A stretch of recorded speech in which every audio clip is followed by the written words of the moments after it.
Blog Talk Radio.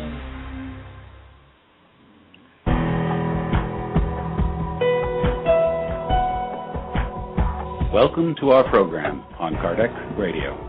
And now, here's our host, Dr. Vanessa Anceloni. Welcome, dear listener, to Kardec Radio. Today is another beautiful show. It's about communicating with spirits, and we have the honor of having here at Kardec Radio Reverend Elizabeth Owens. She is going to be here with us talking about her experience.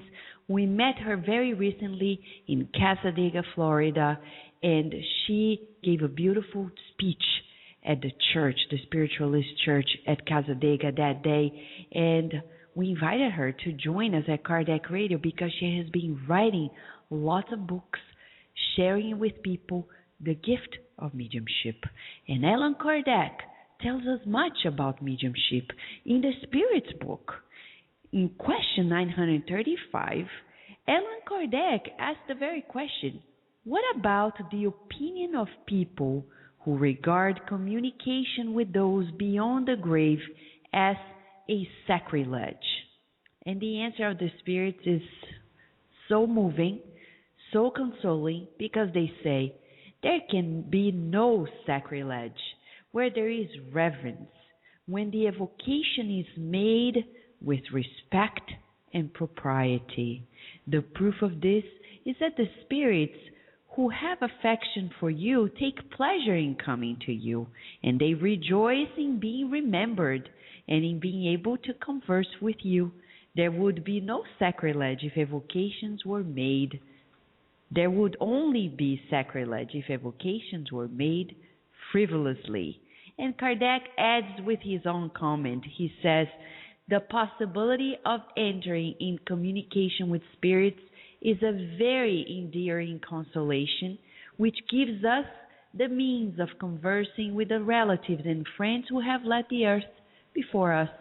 By our evocation, they draw near to us, remain at our side, hear us, and reply to us.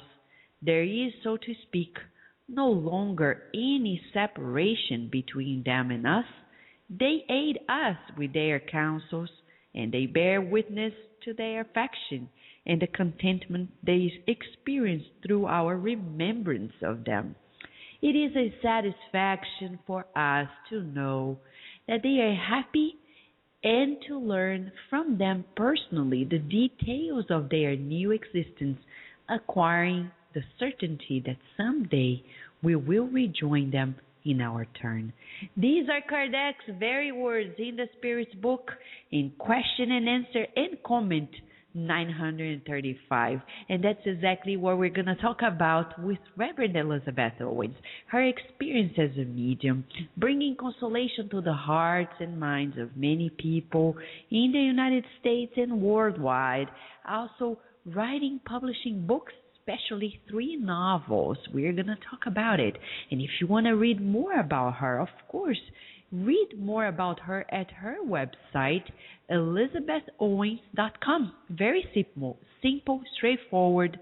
And she's going to be here with us at Kardec Radio telling much about this possibility in life, communicating with those who departed, who are in the spirit realm, because sooner than later, dear friend, we're going to rejoin them.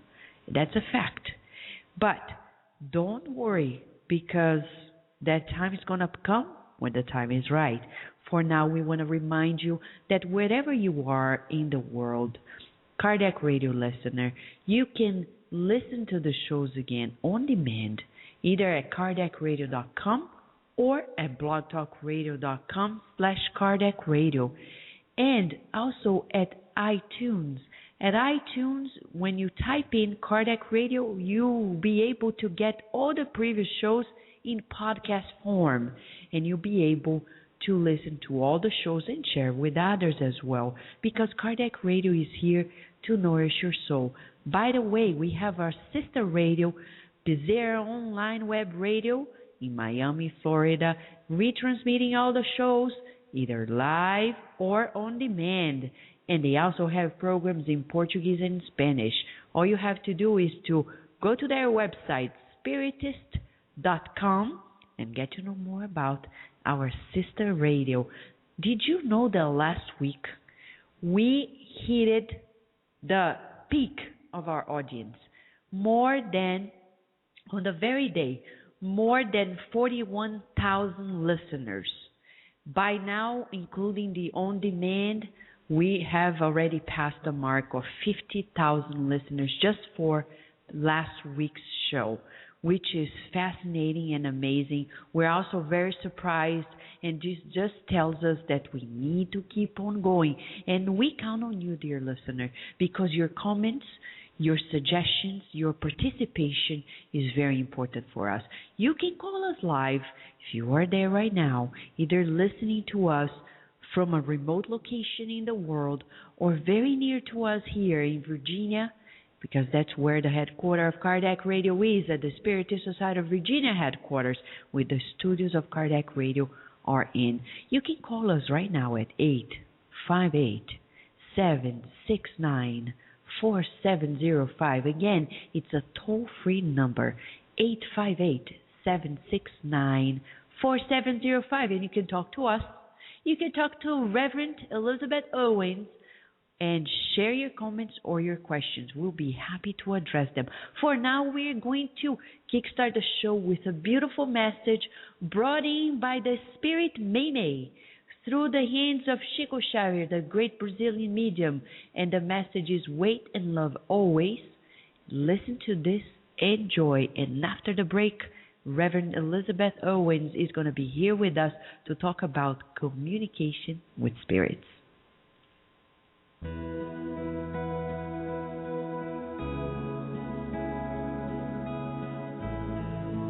Wait and love always.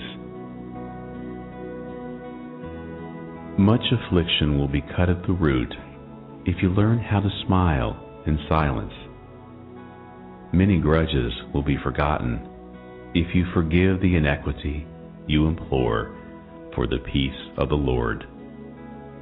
But the Lord equally awaits your participation in the peace of others. Reflect on the needs of your brother before you criticize his thoughtless deeds. Oftentimes, the aggressiveness with which he hurts you is only his anguish, and the rude word which he uses to return your care is nothing but the wound in his heart poisoning his mouth. Aid 1,000 times before you disapprove only once. The swamp admits ailing currents, for it did not find hands to dry it out. And the desert brings on thirst and suffering, for it did not receive the morning dew. Allow mercy to develop into silent help in your heart, so that pain may fade away. Do not fuel the fire of evil with the dry log of irritation and hate. Wait and love always. In silence, the prune tree multiplies its own fruits, and the sky, overtaken by the nocturnal shadows, reveals the glory of the stars. Think of Christ, our silent friend. Without demands or self-acclaim, he wrote the immortal poems of forgiveness and love, hope and happiness in the heart of the earth. Let's make him our model in our daily struggles, and by tolerating and helping today in this short human existence, we will reap tomorrow the blessings of the silent light, which will show us the ways to eternal life.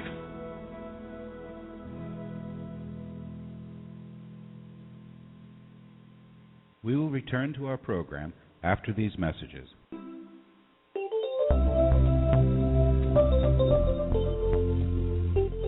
We will return to our program after these messages.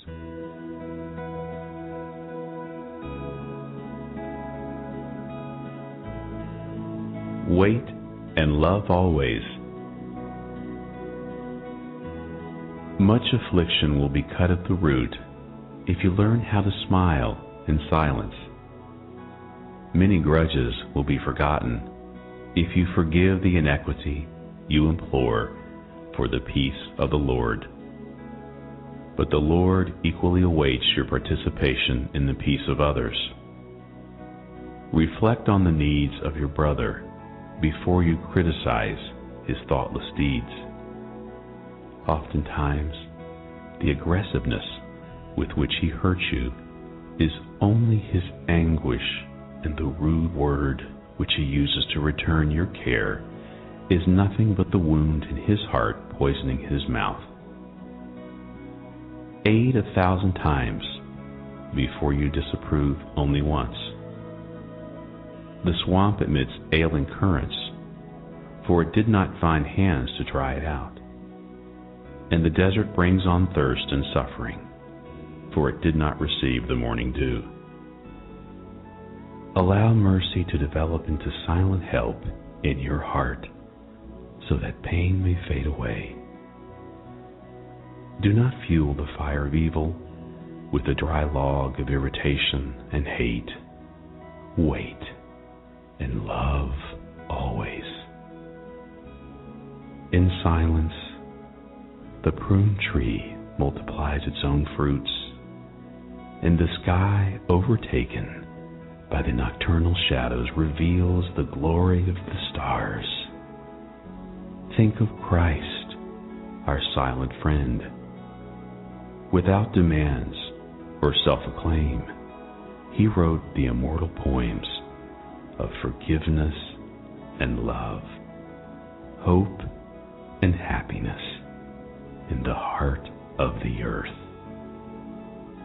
Let's make him our model in our daily struggles, and by tolerating and helping today in this short human existence, we will reap tomorrow the blessings of the silent light, which will show us the ways to eternal life.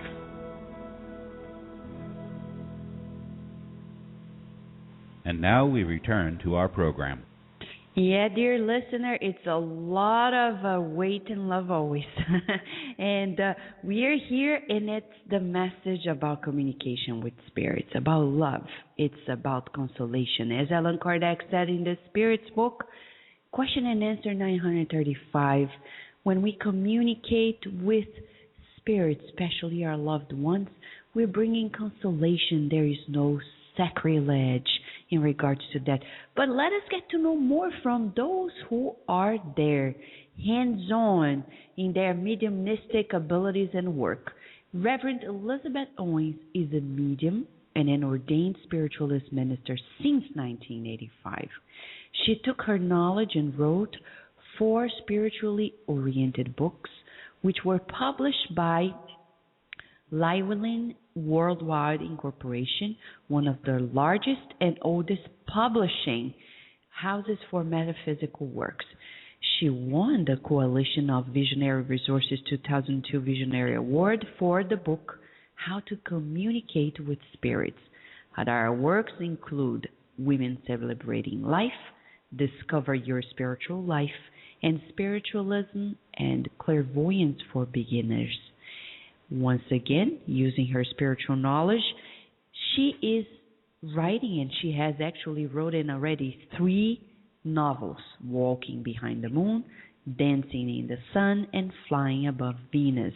She's going to tell us this and much more, dear listeners. She's a delightful soul whom we met very recently, this past summer, at Casadega, Florida. The Reverend Elizabeth Owens is here with us at Kardec Radio to tell us about this and much more. Thank you, Elizabeth, for being with us today at Kardec Radio. Well, thank you so much for having me. Elizabeth, it's not simple because we're talking about a faculty that we human beings have, mediumship, that is still not understood in the mainstream. So how did you become acquainted with spiritualism and then your own mediumship? Well, I had moved to Florida, Orlando, and unfortunately had an auto accident, and I was physically, emotionally, and mentally pretty messed up. So I kind of fell into depression because my boyfriend at the time decided that was a good time to drop me. Oh, wow. Well, so I was depressed. And I had been taking some meditation classes in Orlando. And my roommate saw that I was really depressed, so she said, "Why don't you come with me to a class in Cassadaga?" And Cassadaga from where I lived was maybe 25 miles away. So I thought, okay, I'll do that. And I kind of like to say I went to Cassadaga and I never left. I'm kind of still there, you know. So I started taking classes there. And over the years, I developed my mediumship and became certified as a medium and ordained as a minister. So that's kind of the condensed version of how I got into it all. But from there on, what about your mediumship? When have you noticed your mediumistic abilities? Well, those came when I would take the classes and I would have experiences. And it was kind of interesting because a lot of people apparently go through this. Mm-hmm. They may not remember as children seeing or speaking with spirits, although it probably did happen because actually I think it happens to probably 90% of people. It's just we don't remember. And one good reason for that would be you go to your mother and you say, "Oh, I saw Aunt Jessie and da-da-da-da-da." And she's like, "Oh, no, you couldn't possibly have. She's dead," and kind of thing. And they kind of convince you didn't really see what you did, so you forget about it because you're young. You're 3. You're very young. Mm-hmm. But you go to meditation classes and start learning the techniques and so forth, then you start becoming reacquainted with spirit again. And you notice things like, I remember that feeling. I used to sit in my bed, and I remember that feeling downstairs, like there was something there. And you start connecting and know, okay, I've done this before, I just don't remember. So that's why I kind of tell people normally I believe everybody has the ability to communicate with spirits. It's just learning how to do so. Exactly. And it's so uplifting when you say that, because it makes everybody else who has such feelings and experiences feel normal. Because people who don't understand it, they try to make us feel like we're not normal. Yeah. Right? But then you make them feel normal. Yes. Yes, it's a natural ability that especially as little children we have the ability to do. And we just don't remember that we used to do it until we're reintroduced and then put in that kind of situation. And then suddenly it's like, oh, yeah, that's familiar. I've heard that sound before, and so forth. Exactly. And Elizabeth, you had a choice to work on your mediumship or not. And what are the reasons why you felt encouraged to work on your mediumship? And is it because of the consolation that it can bring to people, being like a medium, a bridge between two worlds? Well, you know something funny? You remember Dear Abby? I mean, we all probably grew up with Dear Abby in the newspaper, and I always wanted to be Dear Abby. I thought that was my destiny. So, in a spiritual way, maybe I could say I'm Dear Abby, I guess, because I like the idea of helping people, and I was always fascinated with astrology and things like that.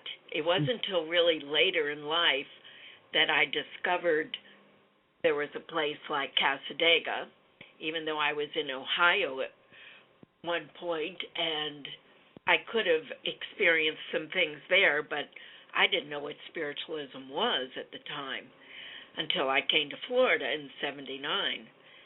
So it some of it I think is destiny, perhaps, or what your karmic path has been laid out to be.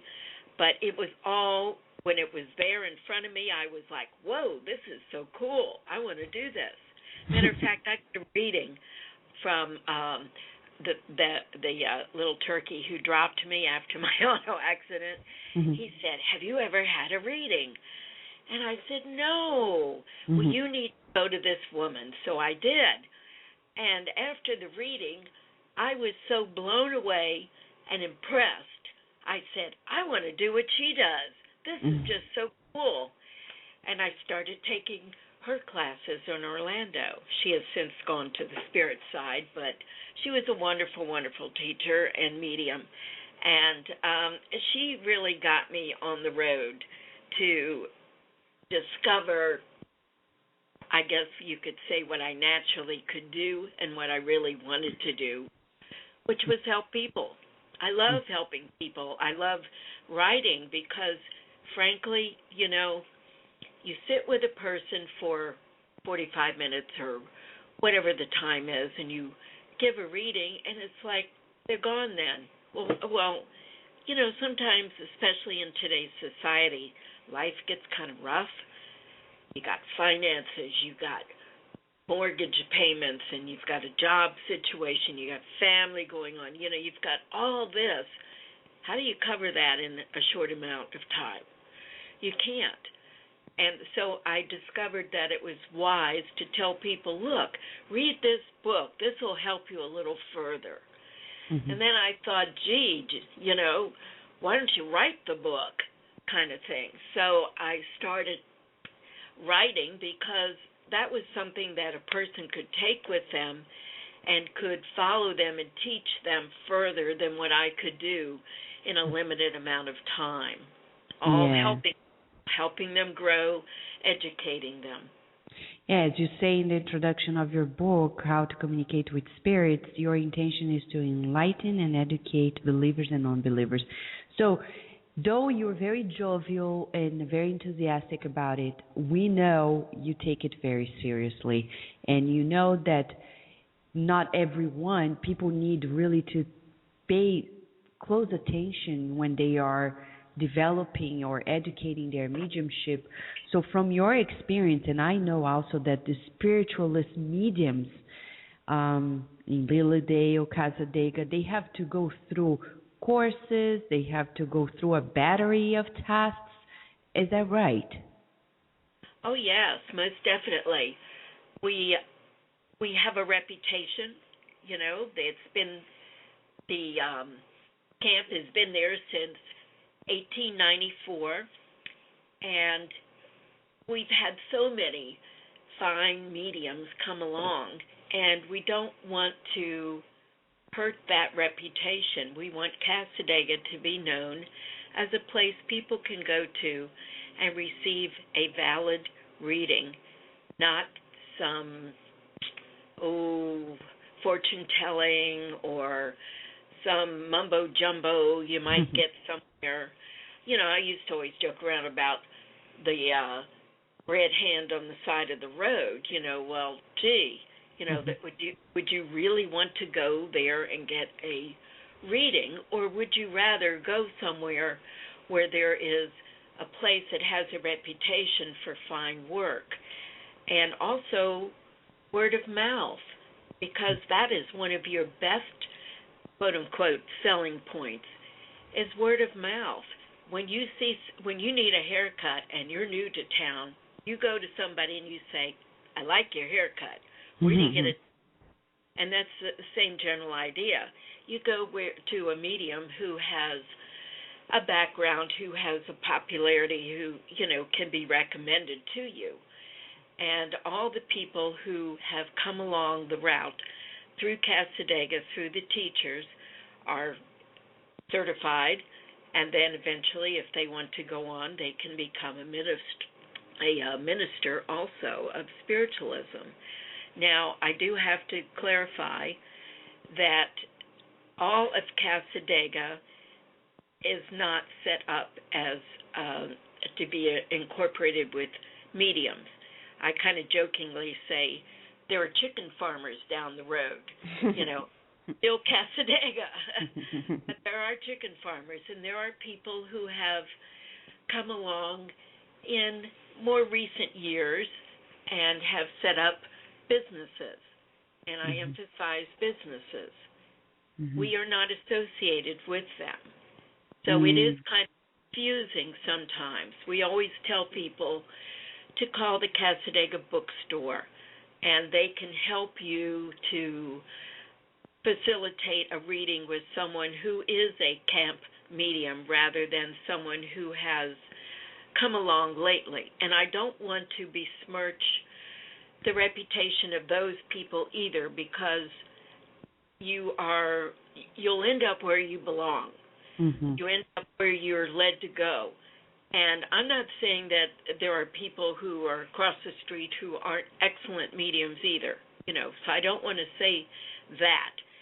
I'm just saying that they are not affiliated with the Cassadaga Spiritualist Camp, and they didn't come through our ranks as such and our training, so we don't really know the quality of their work and their background. Yeah, because I've heard from I've heard from Tom Cratsley and Lily Dale that and other friends, spiritualist friends, that to be a medium in a spiritualist church, you really need to go through a lot of courses and very tough tests and exams to really be certified. So it's commendable, the work. And as you said, we also want to talk about the hardships. So though everybody's a medium, in your book, you encourage people to think about it, but at the same time, you also mention that there are precautions, right? We can't take it as an entertainment. Oh, no, it's definitely not entertainment. It's like, was it Parker Brothers or something who makes the Ouija boards, and they say, this is, strictly an entertainment thing. It's a toy. Well, no, it isn't. Not that I'm advocating using Ouija boards, but I'm just using that as an example that, no, this is not a game. And if you don't know what you're doing, you're not going to have good results. If you don't have proper training, you're exposing yourself to things that you don't really understand. And unfortunately, some people think because they are what we would call a natural, and that is where they see spirits or they've seen them since childhood, they still see them, they hear them, that's a natural. And they think, oh, well, I'm, a few classes, okay, great, I'm ready to go. I'm ready to rock and roll and do readings.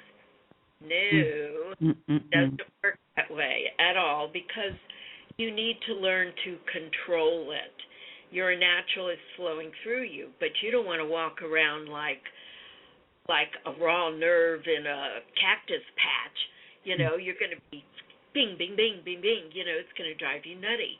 So you have to learn to shut that down and to have a barrier around yourself so you're not exposed to all the energies that are around. It would be like going through a mall and having thousands of people around you and picking up impressions constantly from them. That isn't a good thing. Not at all. No. So that's one reason, we need classes so that we can learn how to protect ourselves and how to focus correctly and not just think because, oh, I see or hear a spirit, oh, I'm all ready now. No, there's a lot more to it. So before we give a break, Elizabeth, I would like to ask you a question that a listener sent to us through the email about if you could give us like a case, one case in which you worked as a medium and moved you deeply by the results and the outcome of the reading.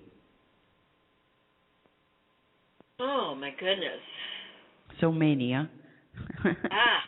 Well, yes, it's kind of hard to think of something just right off the top because there are so many situations, and a lot of times when you're saying something to someone, you don't really know how it's going to affect them at that time, because when they go home, they take it with them, and it makes more sense when they get home, and therefore you don't have that feedback. You know, it's difficult to receive a lot of feedback from people because they go home, they fly home to wherever they've come from, because, you know, we're such a tourist community being in Florida, and it's very hard to know. But there are certainly ways, I mean, like children, for instance, you know, when they have passed over to the other side and they come in and communicate with their mother, for instance, oh my goodness, it's very heart-wrenching, but it's also very consoling to the mother to receive communication like that, because they don't feel they'll ever see their child again. So when you can give some sort of communication and they can identify, then you've just filled a void. You know, you have something that is really, well, I should say, no, you haven't done something. Spirit has done something that has given consolation and peace, because when our loved ones touch in with us from the other side, frequently it's when we need to hear it the most, and it's so endearing that words cannot describe how wonderful it makes people feel. You're so right, and this is exactly, Elizabeth, one of the movies that was recently released in Brazil about the cases of Chico Xavier and the mothers who received messages from their beloved children who departed, and the transformation in their own lives. So, Elizabeth, we're going to give a very short break, and when we come back, we have more about the novels and the other books she has been writing. We will return to our program after these messages. Would you like to liberate yourself from your life struggles or to find inner balance? The Inner Journey CD has 3 beautiful visualizations that will help you bring harmony to your life. As Joanna DeAngeli tells us to, live in a way that you leave enlightening footprints in your pathway as if they were stars pointing out the pathway to happiness. To find the CD, go to the bookstore on the Spiritist Society of Baltimore webpage, www.ssbaltimore.org. That is www.ssbaltimore.org, and start your inner journey today. Nourish Your Soul with Kardec Radio.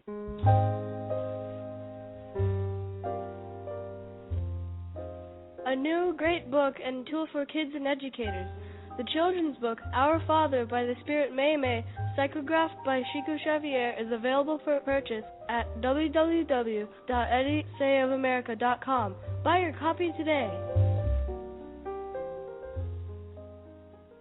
And now we return to our program. Dear listener, we are here talking about communication with spirits, as Allan Kardec portrays quite clearly in the Medium's book. He asked these various questions. Why wouldn't the love of the ones who departed bring them back to us so they console us, communicate with us, guide us when needed? Why wouldn't they? We're just so humans. That's the bottom line. We don't change our nature just because the physical body went away and was recycled in the planet. We are here in both realms of life. And there are those like Reverend Elizabeth Owens who are mediums. They are ostensible mediums. And she is living in Casadega, Florida, and she has been a medium and an ordained spiritualist minister since 1985. She has been writing books to share and educate the public about it with her kindness regarding how to communicate with spirits, and other books like, for example, Spiritualism and Clairvoyance for Beginners, and most recently, novels. Novels such as Walking Behind the Moon, Dancing in the Sun, Flying Above Venus. You can read about herself and about the books and the work she does, and get her contact as well at the website elizabethowens.com. And she's here with us telling much about the consolation and the happiness of serving through mediumship. Elizabeth, what about these novels then? How did they come about? Are they inspirational as well? What are they? The novels came about because ever since I was in the 8th grade, I wanted to write fiction, and I thought it would be fun. So after I did 5 nonfiction books, I decided, I think it's time to do some novels. And the funny thing is, I thought, geez, what a wonderful place, Casadega, to do mysteries. Because some people think it's spooky there. You know, I don't, but people think it's spooky. So what a better place. So that's why I started writing novels there, and because people know Casadega. Now, they are educational, I would say. It is a figment of my imagination, all the stories. Believe me, all those murders did not happen in Casadega. That is true. But the buildings mentioned frequently are the real buildings that are still there or were there, say 20 years ago. And maybe they've changed hands, like the grocery store is no longer there, but I still name the grocery store, Casadega Grocery, whatever.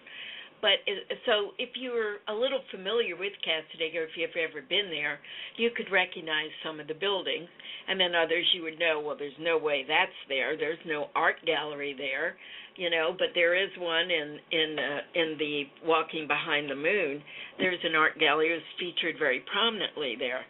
So, it's a stretch of my imagination, but yet when I'm talking about different things that are happening, these are things that can happen. And there are ways for people to read there and get a little education about mediumship and what would be expected in the idea of communication. Like, for instance, I talk about spirits shutting a door and spirits manifesting and dissipating and different things and talk. So there are a lot of things that are, I guess you could say, experiences that mediums could actually have, or other people too as well. So it's educational in a minor sense. It's more entertainment in the larger sense. Exactly. So, but it's also a way for other people who are not yet at the point of understanding the ins and outs, getting interested in the fact that there are successive lives, because that's what I take from some of them when I read that you are trying to bring people to think about these things, right? Life after life and successive lives, reincarnation, correct?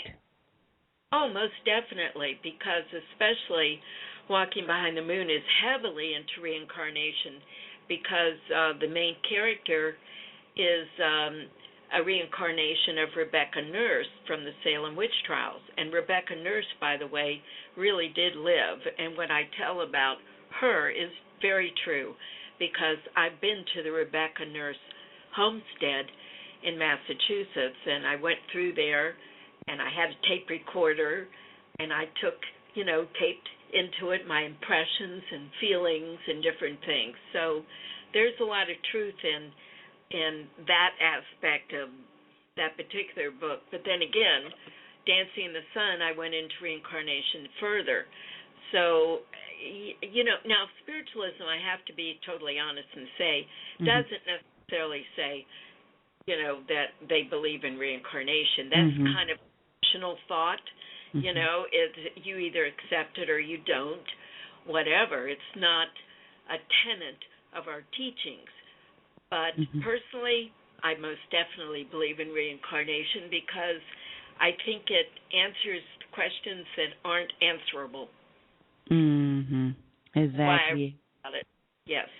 You're right. As Allan Kardec says in the Spirit's book, it's the divine mercy to allow us to live as many times as we need to learn and to progress.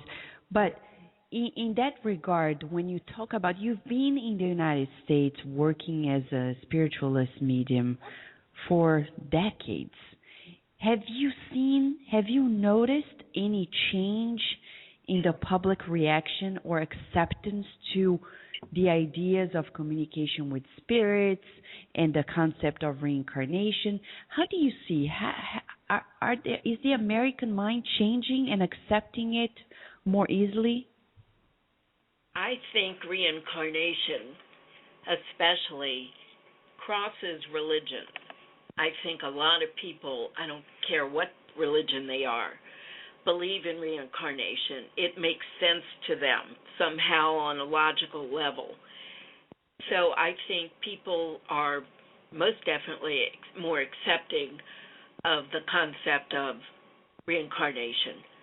As for communicating with spirits, I believe John Edward, different people have really advanced people's thinking because, for instance, I just think he's such a wonderful medium, so that's why I had to mention him.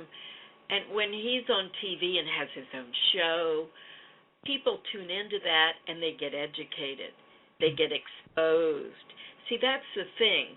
Ignorance is why people think mediumship or spirit communication is weird, wacky, or just bad. It's because they're ignorant of the facts. But here, if they can see it on TV, they're exposed to something now, and they can be educated. And I think it's a wonderful thing that the media has picked up on this. Your radio show, say, 15 years ago, maybe wouldn't have been accepted or popular or whatever. Certainly, I believe the public is much more open and accepting, and frankly, so many of them are turning away from the traditional religions and so forth and practices because it's not answering what they need. And I feel spiritualism, or just a more open way, new age way of thinking, is more acceptable to people now. It's meeting their needs, whereas traditional religions are losing their flocks. So clearly people are becoming more open-minded. It's fascinating because science is at its peak of advancement, and contrary to many minds in the past, we can see that people are becoming ever more open-minded to the reality of things beyond what the physical perception can grasp, right? Well, there is quite a huge movement now to scientifically prove spirit communication and so forth, that they do live on and that they are trying to communicate with us. Now, they have devices. Now, I'm not real into this, so, I'm kind of new to some of this. But the EVPs, they're, electronic voice something. I don't know what the P stands. Yeah.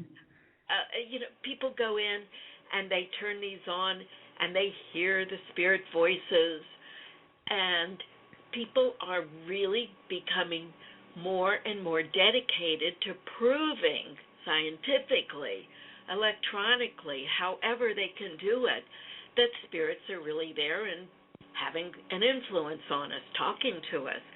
So I think that scientifically it's just going to get more and more so as far as the investigations and then the exposure that we'll have from those investigations to the spirit world.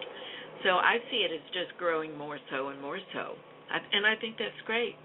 And it's great. And you know what I think I like the most in your approach, Elizabeth? I remember listening to you. My husband and I were there in Cassadaga, Florida, at the church that Sunday. And when we had it just coincided that we were there the very day. And I know there are no coincidences in regards to the spiritual plan, but we were there listening to you, talking to the audience at the church, and you're talking exactly about the open-mindedness, not encapsulating us into dogmas, and be opening our hearts. And what I like the most is your youthfulness and it's fun. For you, it is fun also. It's serious, but it's also, you enjoy it, right? I look at life this way. Humor is healing. And I try to be funny, and I guess I succeed sometimes. So why does it have to be mundane and humdrum and totally serious? For one thing, humans aren't totally serious. Tell Robin Williams to be humdrum and boring and serious. He ain't going to be. He's a funny guy. Mm-hmm. If and when Robin Williams passes to spirit, don't you think his spirit is still going to be funny? Mm-hmm. I mean, who says that spirits aren't humorous? They are very funny sometimes. They do weird things to get our attention even, moving objects and so forth, and sometimes they do it just to be naughty, to be like, ha, got you on that one. I mean, they have humor, so why should I speak in a totally serious tone about spirits? Because they're not all serious themselves. Mhm. And you don't mean you're putting down the seriousness of the matter. You're just saying, we don't need to be tense. We can be light about it, right? It's about the lightness of dealing with the spirits. It's just the way I am and the way I teach. And I love to teach. And when I'm in class, my classes are fun because I try to be humorous. But I'm teaching something that's very serious, certainly. And some of the things I teach are like ethics. Well, it's kind of hard to be funny with ethics, actually, but there are ways. But, it gets the message across in a way that's more palatable than sitting in a class and being spoon-fed things and it's humdrum. I just do things lightheartedly and with serious message, certainly. Mm-hmm. Elizabeth, we're going to give a last break, and when we come back, we have questions from our listeners regarding what they should do regarding protection. Okay. We will return to our program after these messages. Let not yourself be deterred. Slander affected you because you paid attention to it. Calumny harmed you because you gave importance to it. Discord has upset your ideals because you paused to consider it. Hatred has embittered you because of your hurt pride and inflated self-esteem. Dispute hampered your work because you let yourself be entangled in it. Doubt nestled in your mind because you kept yourself in aimless idleness. Accusers live within a low vibrational level. To give them too much attention in order to attract their sympathy is a waste of time. You expected a general approval but did not care to consult with God. If you are striving to do good and others accuse you, if you are generous but people call you a spendthrift, if you are humble and people say you are stupid, if you have self-discipline and people judge you strict, if you meet your duties and others curse you, if you bow in prayer and try to act according to the gospel and people despise you, do not consider their opinions, because that is not what the Almighty Father thinks of you. Do not let other people's opinions deter you. Do not allow yourself to be either afflicted or conflicted by the contradictory opinions of others. Accept only the inspiring suggestions that stimulate your spiritual progress. You will always meet with those who are productive and those who complain, accuse, criticize, and harass. Such people come and go and are soon forgotten, but the work done by those who dedicate themselves to do good will last forever. And now we return to our program.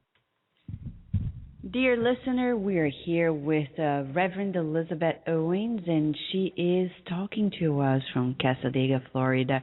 She is this delightful medium who has been bringing new understanding of mediumship to us here in the United States. She has a website, elizabethowens.com, and she has been writing many books to educate the public, either the believers or non-believers, as she says, in books such as How to Communicate with Spirits, Women Celebrating Life, Discover Your Spiritual Life, and Spiritualism and Clairvoyance for Beginners.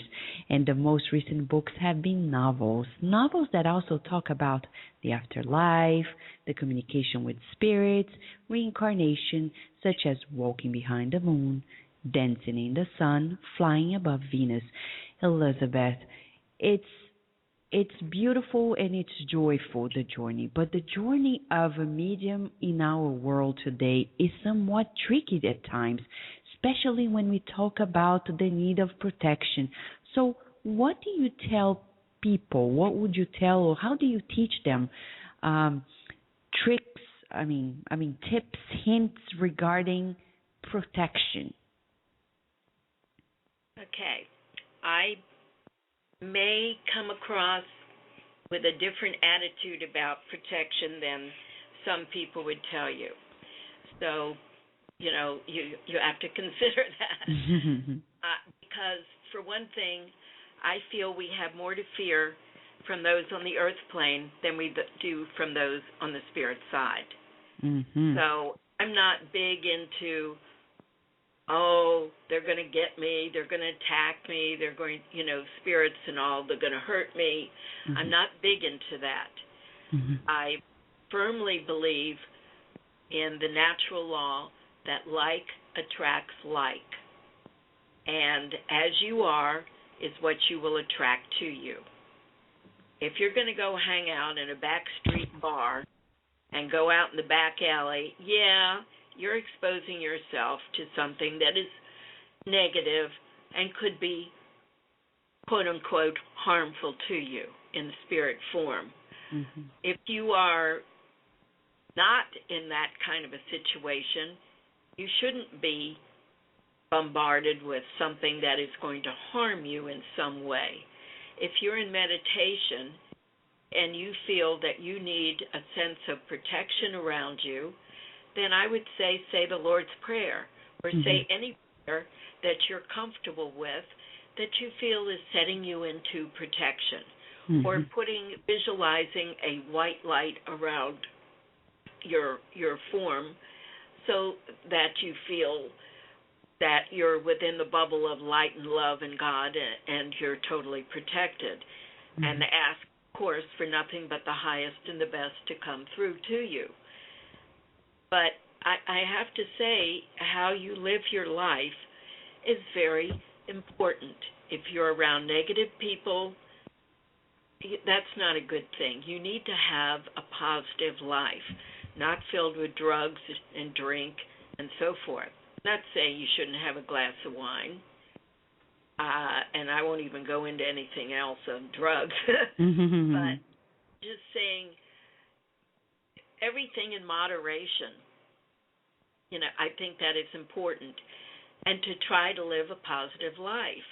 If you're working in a facility or somewhere and it's a negative environment, you need to leave. You need to go somewhere and work where it's more positive and uplifting, where people are more positive and uplifting. Mm-hmm. It's what you're surrounding yourself with, and you're going to attract to you things that are good, positive, and uplifting if that's your environment and your thoughts. If you're lying to people, if you're cheating people, if your job, for instance, requires you to do a sales pitch about a product that is really not all you're making it out to be, you need to sell something else, because that's a lie. You're surrounding yourself with lies then, and lying people. Does this make sense to you, what I'm saying? Because yes. I feel it's very important. You don't need protection from good, and if your life is good, you're going to attract spirits to you that are good and of the highest and best. And of course, you always ask for that when you go into meditation, that nothing but the highest and the best come through.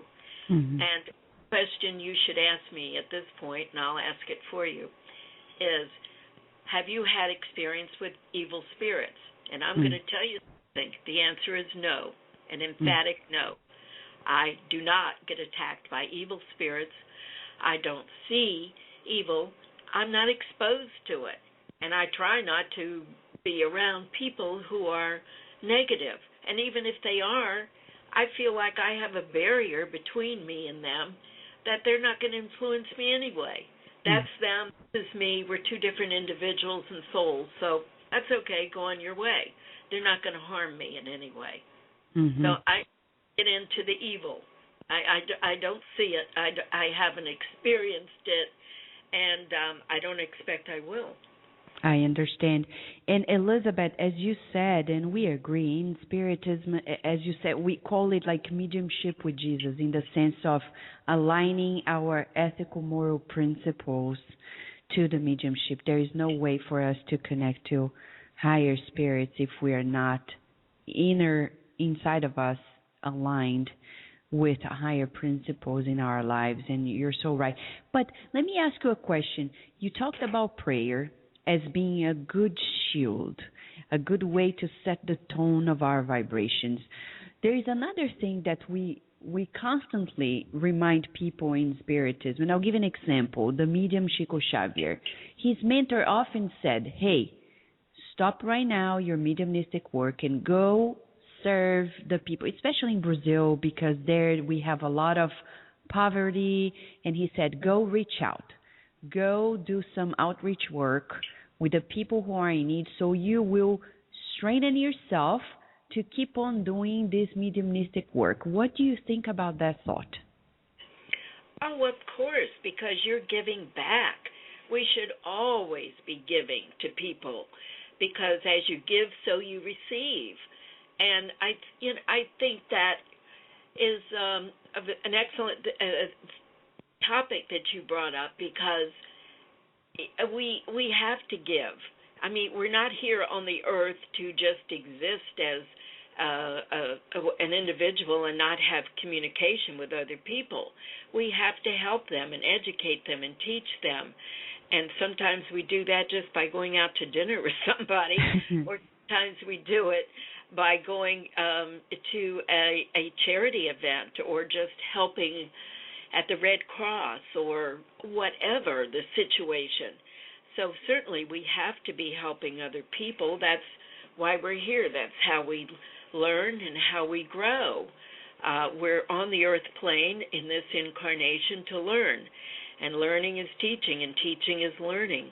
And helping is certainly incorporating all of that. That's so right. It feels right to us as well. So what would be, we could listen to you easily the whole day, Elizabeth, because you're fun and you speak with your heart and true conviction. And we really commend you for, being all these decades working seriously and committedly as a medium and as a teacher as well. on that regarding the spiritualist community, what would you tell to the listener who is out there and is at the beginning just experiencing mediumship? How should they begin? What would be their first step? What should they look for in that regard?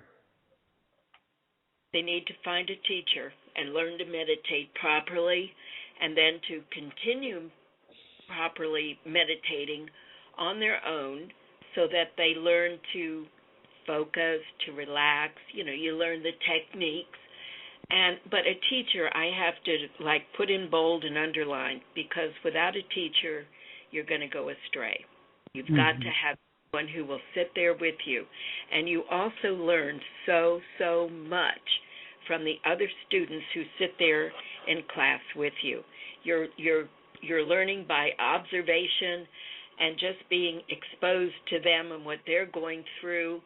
And it's an energy that builds through the whole class that everyone can feel.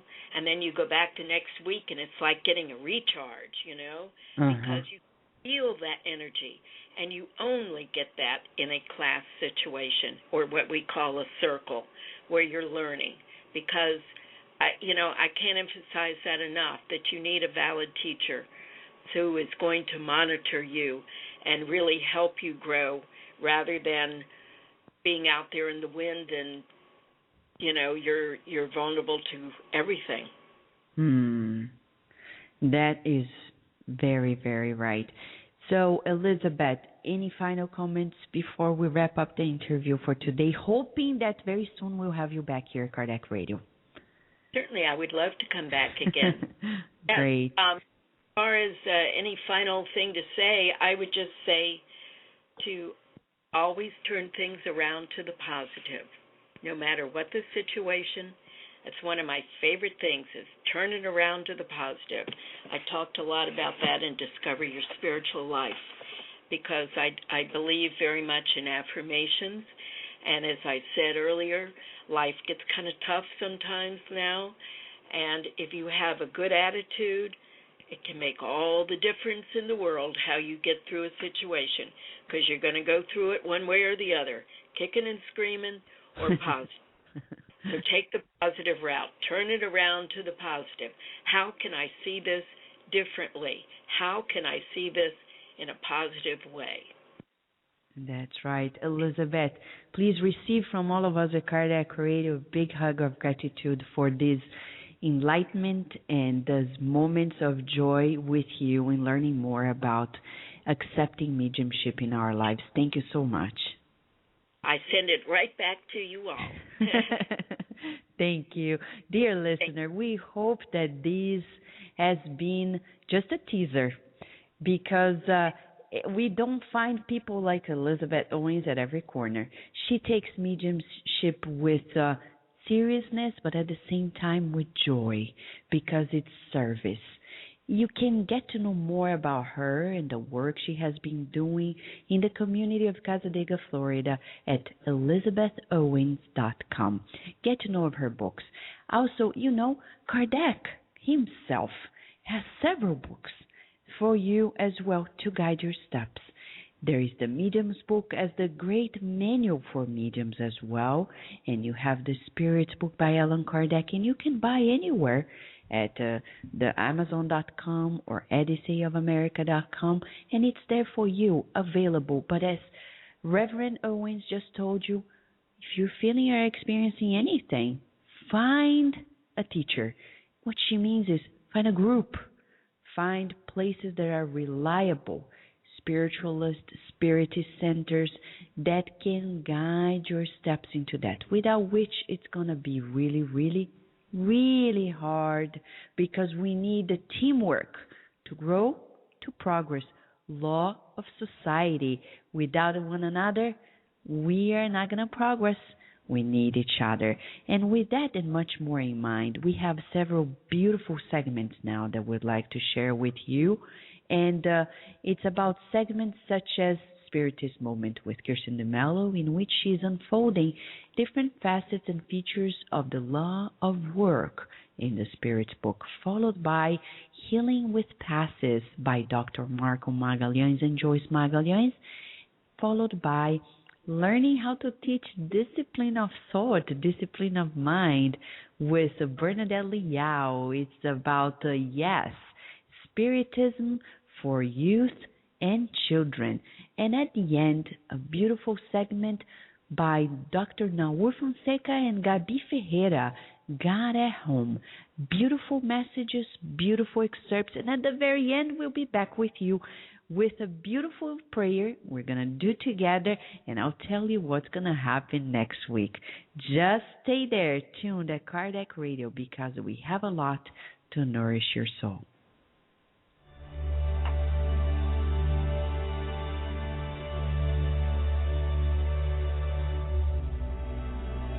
Hello, dear friends from Kardec Radio and our dear listeners. We are giving continuation to our study on the law of labor.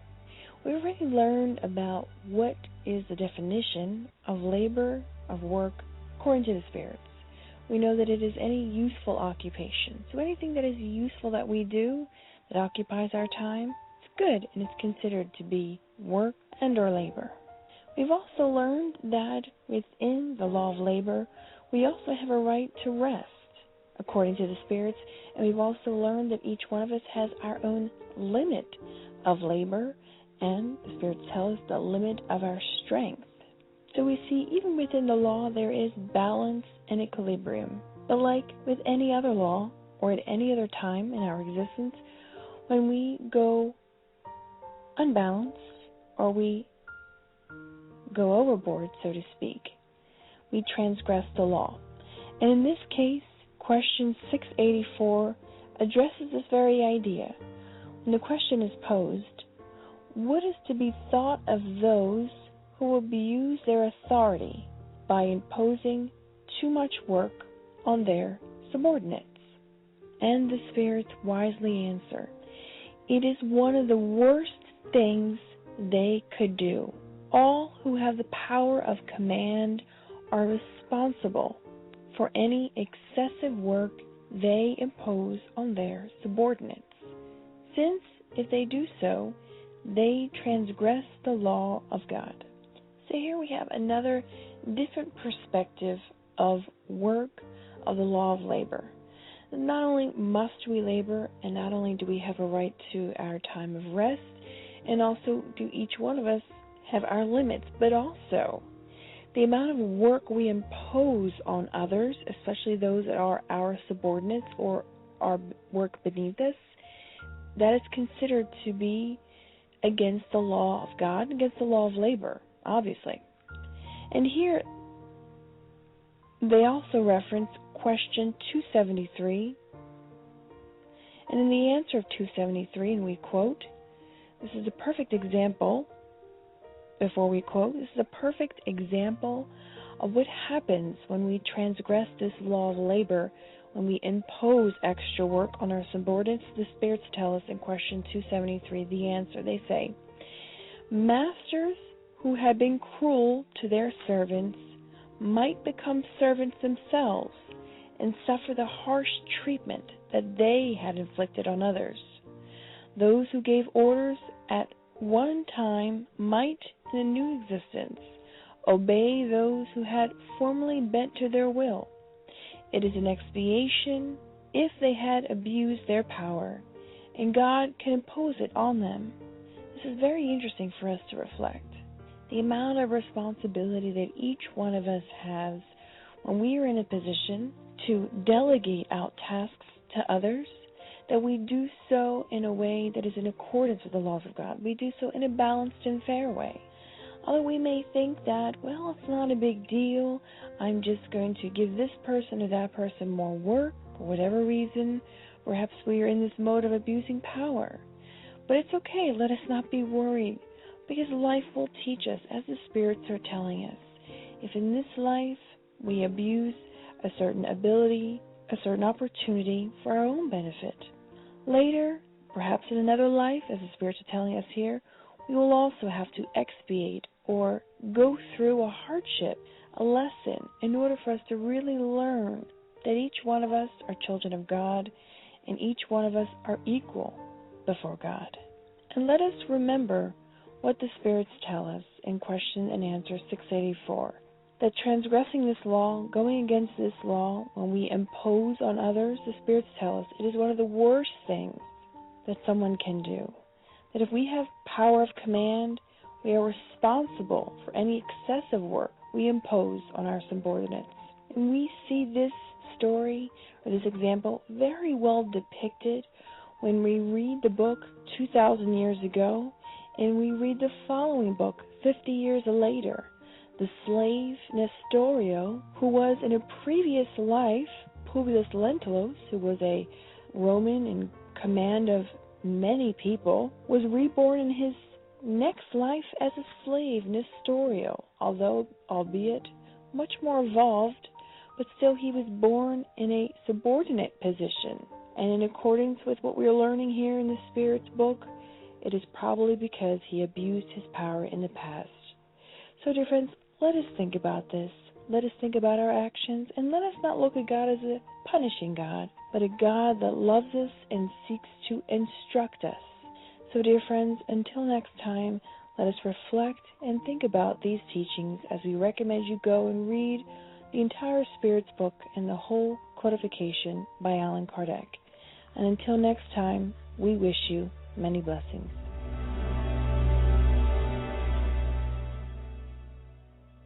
Welcome to our segment, Spiritism in Your Life.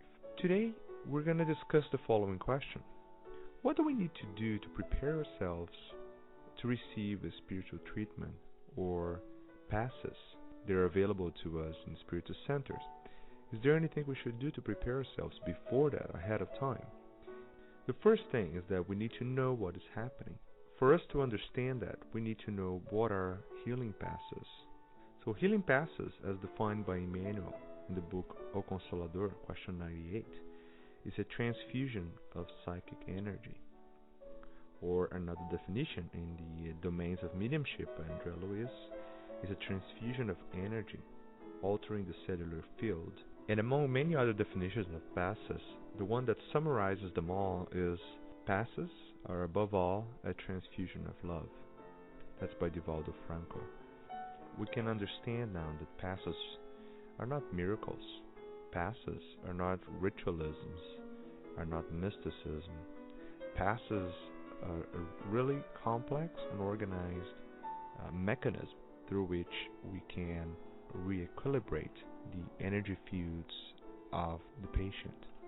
And in summary, this transfusion of energy most oftenly occurs with the help of discarnate beings in combination with incarnate beings from the perispirit of the medium to the perispirit of the patient.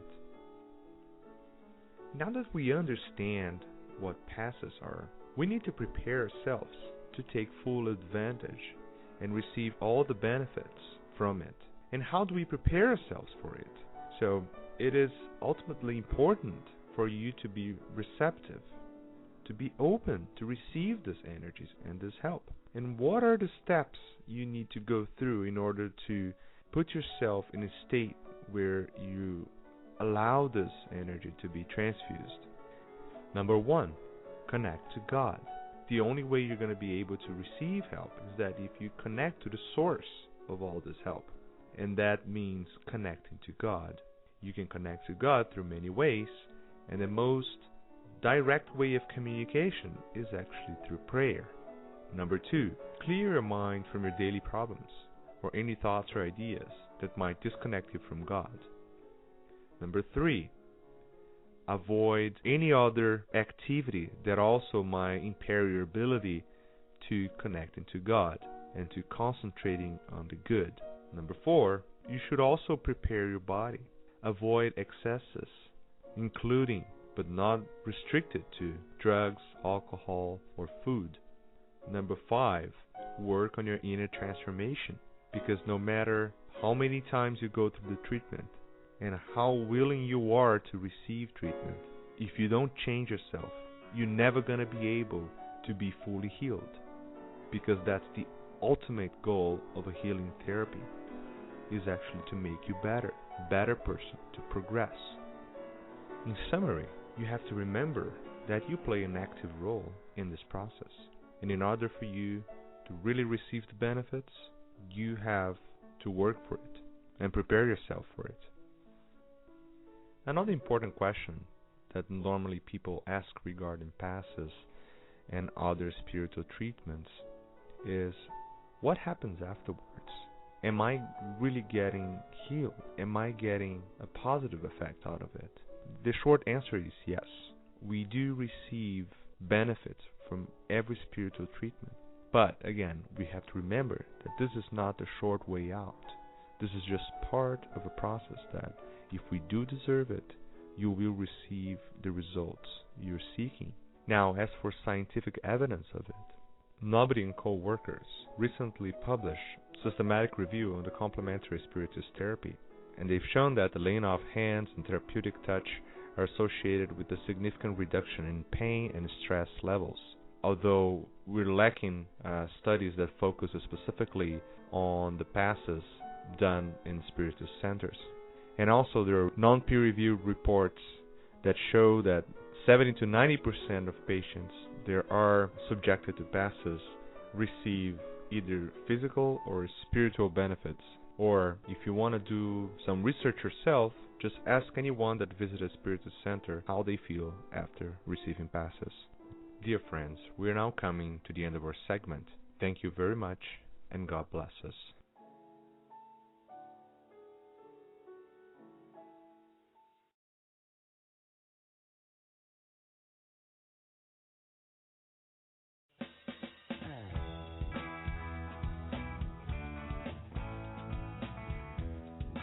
Welcome to our Youth Education Spiritism with Kardec Radio.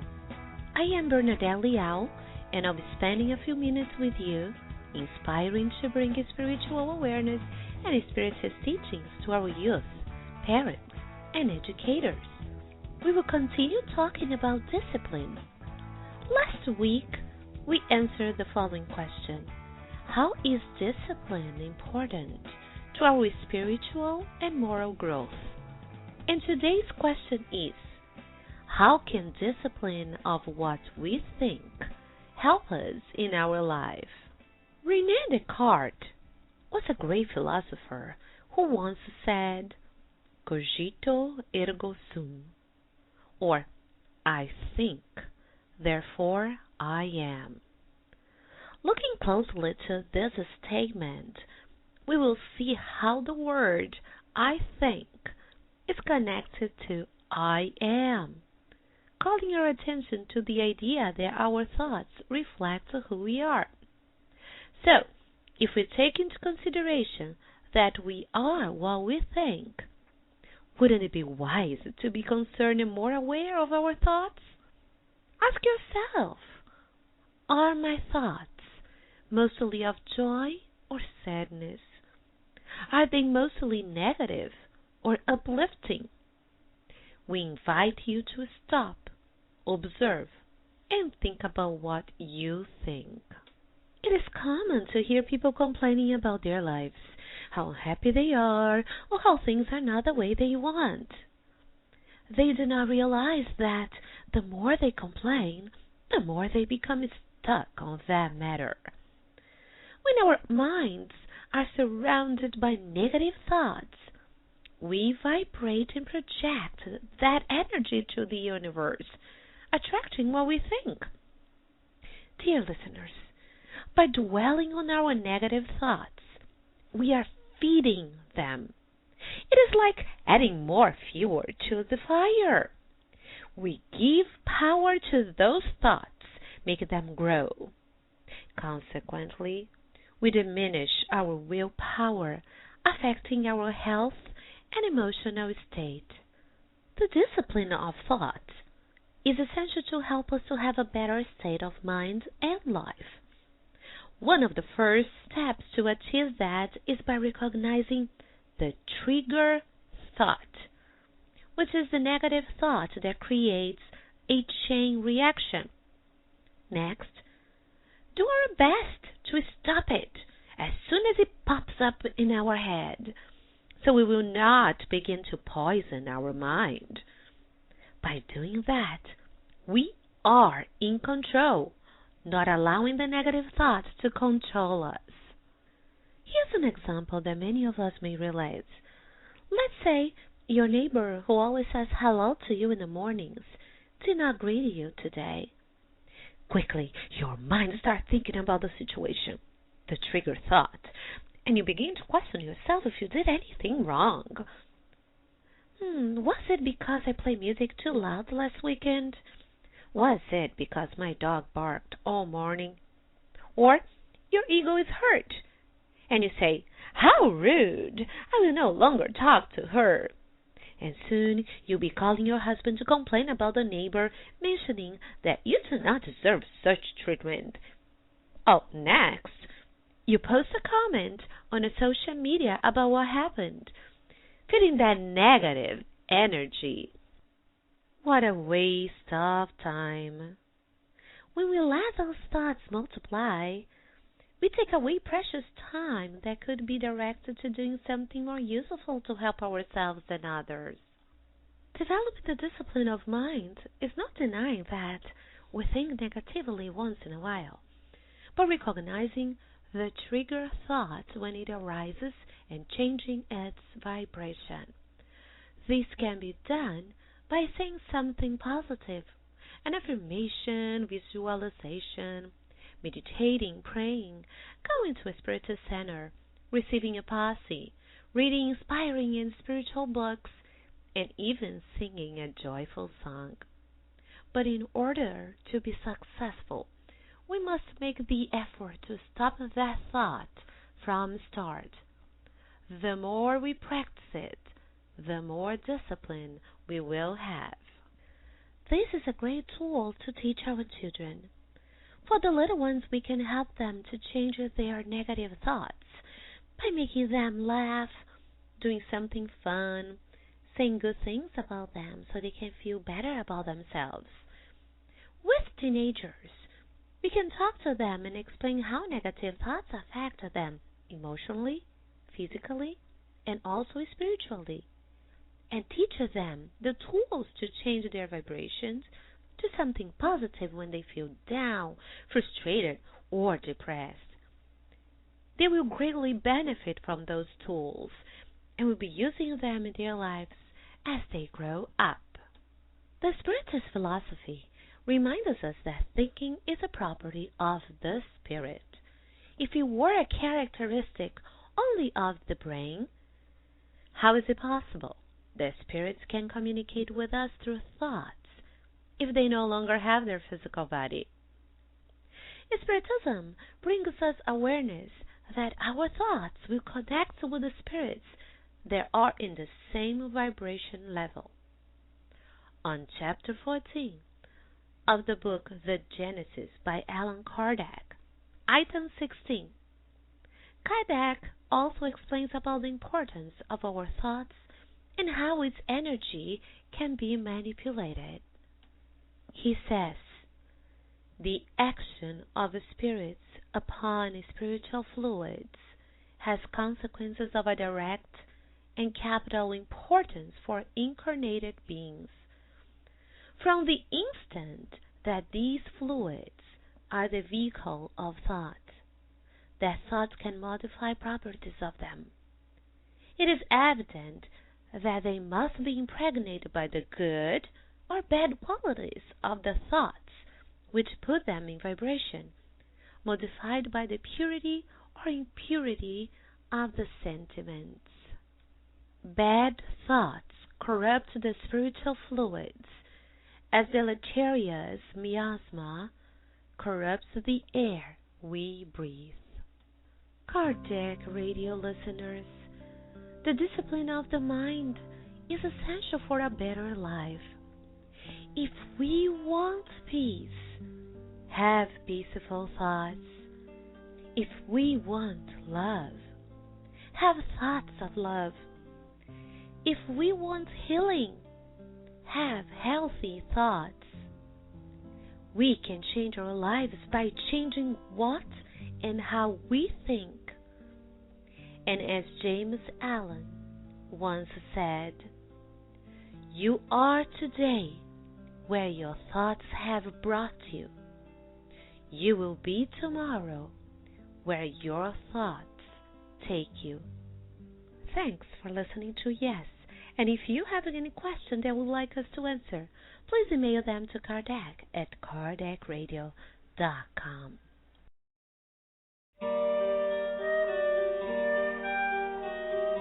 Good morning, dear Kardec Radio listeners. Welcome to one more program with God at Home. I am Naur Fonseca. And I am Gabi Ferreira.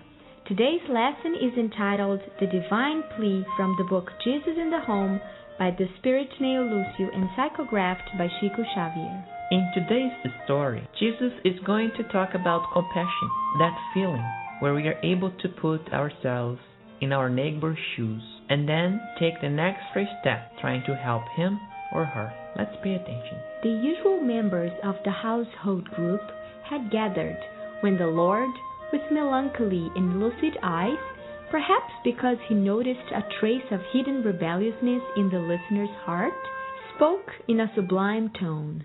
My dear ones, those who seek the Son of the divine kingdom must arm themselves with love in order to win the great battle of the light against the darkness. And to store love in our heart, you must first broaden your sources of mercy. Let us take pity on rulers.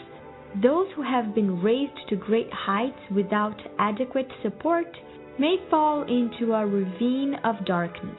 Let us help slaves. Those in the thorn bushes of the valley may get lost in unconformity before they can climb the mountain of redemption. Let us help children. The tender herb may get scorched in midday sun. Let us help the elderly. The night is not always blessed with stars. Let us extend a fraternal hand to the criminal along the roadside. Remorse is a devastating volcano. Let us help those who seem to be blameless. The justice of God never fails, and not all those who die blessed in human eyes ascend to be blessed in heaven. Let us help those who teach. Masters are tormented by the very lessons that they teach others. Let us give aid to those who learn. Disciples who study without applying what they have learned acquire a heavy debt before the Eternal One. Let us straighten those who are good. On earth, the threat of discouragement hovers over everyone. Let us help bad people. Hardened spirits may turn wicked. Let us remember the afflicted and fraternally embrace them. Pain, when misunderstood, turns into a bonfire of anguish. Let us help those who are happy. The storm usually surprises careless travelers with death. Health demands cooperation so as not to become ruined. Sickness needs medicine in order to be overcome. Government requires help so as not to overstep its bounds. Obedience demands friendly support in order not to lose itself in despair. As long as the kingdom of the Lord does not shine in people's hearts and minds, the earth will remain a school for the good, a purgatory for the evil, and a pain-filled hospital for all types of patients. Without a lamp lit by fraternal compassion, it is impossible to heed the divine will. The first step to perfection is comprehension combined with righteous assistance. Let's reflect upon this lesson from Jesus. He urges us to be understanding for the rich, poor, masters, slaves, learned, unlearned, good or bad, big and little ones. Never tire of loving. It is possible that the response to your love does not arrive immediately. But if you keep at it, you'll be able to demonstrate the excellence of this feeling without limits, and you will get it back from those you love. So love always. Dear listener, we hope you have enjoyed the whole program. And before we invite you for the final prayer, we would like to share with you that next week we have a most special program. It's not yet updated on the website of Kardec Radio, but I would like to share with you that next week we have 7 questions with Haroldo Dutra Dias. Haroldo Dutra Dias is going to be here with us at Kardec Radio, sharing insights as he is still touring with Spiritist talks around the United States. Right now, he is in South United States, in Florida, giving talks after amazing talks he gave both in the Massachusetts area and also in Virginia, Maryland, Pennsylvania, and Illinois. We have a lot to share with you, and we're going to actually stream excerpts of some of his talks, especially the one he gave in Virginia, which is already in our hands. We hope you have enjoyed the program and that you now can be with us right here, right now, joining forces, mind to mind, heart to heart, praying as we're talking about communication with spirits. How about if we learn about prayer for mediums?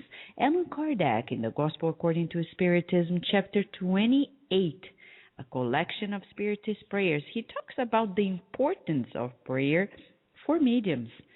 As Reverend Elizabeth Owens talked about it, she shared about the importance of prayer, and Allan Kardec brings to us a prayer specifically done for mediums.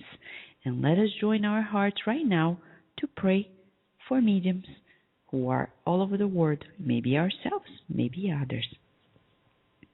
Almighty God, allow good spirits to assist mediums in the communication that they ask for. Keep us from the presumption of thinking that we are safe from evil spirits, from the pride that may deceive us as mediums regarding the worth of what we obtain, and all the sentiments contrary to charity with respect to other mediums.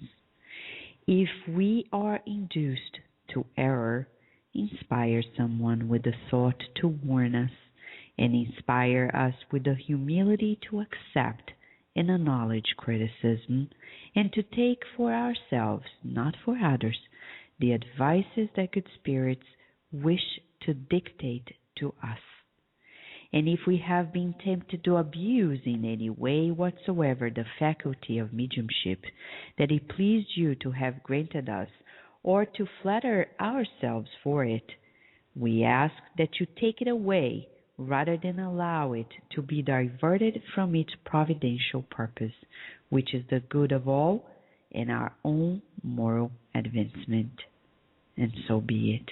Dear listener, we hope you have enjoyed, that these teachings today have brought to you much inspiration. Next week, we'll be right here listening to Haroldo Dutra Dias, the scholar of Spiritism in Brazil, here in the United States, bringing to us light and love.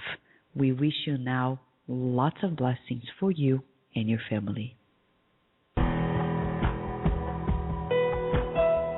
Thank you for listening to Kardec Radio, broadcasting live every Saturday morning at 11 a.m. Eastern Standard Time. Email us and share your comments at www.kardecradio.com. Until next time, we wish you many blessings.